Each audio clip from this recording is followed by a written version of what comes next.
institutions from classroom learning to global impact. Engineering education aligned with the global goals.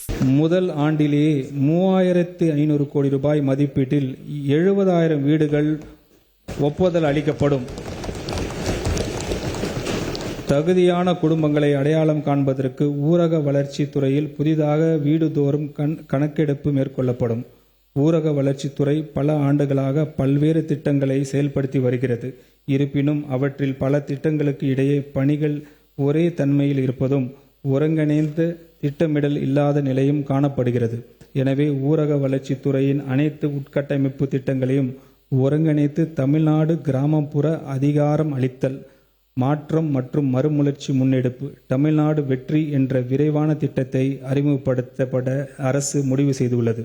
இத்திட்டத்தின் கீழ் குடிநீர் வழங்கல், solid waste management மற்றும் சுகாதாரம், கிராமப்புற இணைப்பு சாலைகள் ஆகியவற்றிற்கான தனி துணை திட்டங்கள் செயல்படுத்தப்படும். நகர்ப்புற சுற்றியுள்ள கிராம பகுதிகளுக்கான பெரி அர்பன் பஞ்சாயத்ஸ் அடிப்படை கட்டமைப்பினை மேம்படுத்துவதற்காக தமிழ்நாடு வெற்றி திட்டத்தின் தமிழ்நாடு வெற்றி கீழ் 1000 கோடி ரூபாய் ஒதுக்கீட்டில் ஒரு தனி துணை திட்டம் செயல்படுத்தப்படும். மேலும் மலைப்பகுதி ஊராட்சிகளின் மேம்பாட்டுக்காக ஆண்டுதோறும் 100 கோடி ரூபாய் ஒதுக்கீட்டில் ஒரு தனி துணை திட்டம் செயல்படுத்தப்படும். தமிழ்நாடு கிராமப்புற அதிகாரம் அளித்தல் மாற்றம் மற்றும் மறுமலர்ச்சி முன்னெடுப்பு திட்டம் ஆண்டிற்கு 6000 கோடி ரூபாய் நிதி ஒதுக்கீட்டில் செயல்படுத்தப்படும். மேலும் இத்திட்டம் பிற துறைகளின் தேவை மற்றும் ரிசோர்ஸ்களையும் ஒன்றிய அரசின் திட்டங்களையும் ஒருங்கிணைக்கும். இது மாண்புமிகு ஊரக வளர்ச்சி மற்றும் ஊராட்சித்துறை அமைச்சர் அவர்களின் தலைமையிலான ஒரு உயர்மட்ட குழு உறுதி செய்யும். தற்போது அறிமுகப்படுத்தப்பட்டுள்ள வளர்ச்சி அடைந்த பாரதம் கிராம வேலை உறுதி மற்றும் வாழ்வாதார திட்டம் தமிழ்நாடு திட்டத்தின் புதிய நிதி பங்கீடு முறையால் மாநிலத்தின் நிதி நிலைக்கு பெரும் சுமையை ஏற்படுத்தியுள்ளது. மொத்த திட்ட நிதியில் மாநில அரசின் பங்களிப்பாக இதுவரை இல்லாத வகையில் 40% நிதியை ஏற்க வேண்டிய கட்டாயம் மாநில அரசுக்கு ஏற்பட்டு உள்ளது. மாநில அரசு இந்த நிதி பங்கீட்டு முறையான மறுபரிசீலனை செய்யுமாறு ஒன்றிய அரசிடம் ஏற்கனவே வலியுறுத்தியுள்ளது.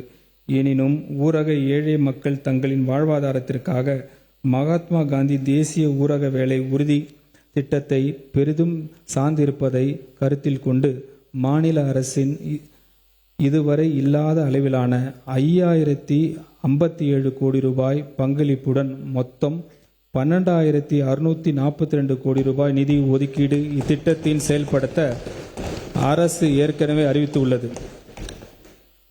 மேலும் கிராம வேலை உறுதி மற்றும் வாழ்வாதார திட்டத்தின் கீழ் 150 நாட்கள் வேலை வாய்ப்பை வழங்கும் அரசின் கொள்கை நிறைவேற்றும் நோக்கில் வெற்றி 150 என்ற முன்முயற்சியை அரசு செயல்படுத்தும். இதன் கீழ் 125 நாட்கள் வேலை வாய்ப்பை நிறைவு செய்துள்ள நலிவற்ற மற்றும் ஏழை எளிய குடும்பங்களுக்கு கூடுதலாக 25 நாட்கள் வேலை வாய்ப்பு அரசு வழங்கும்.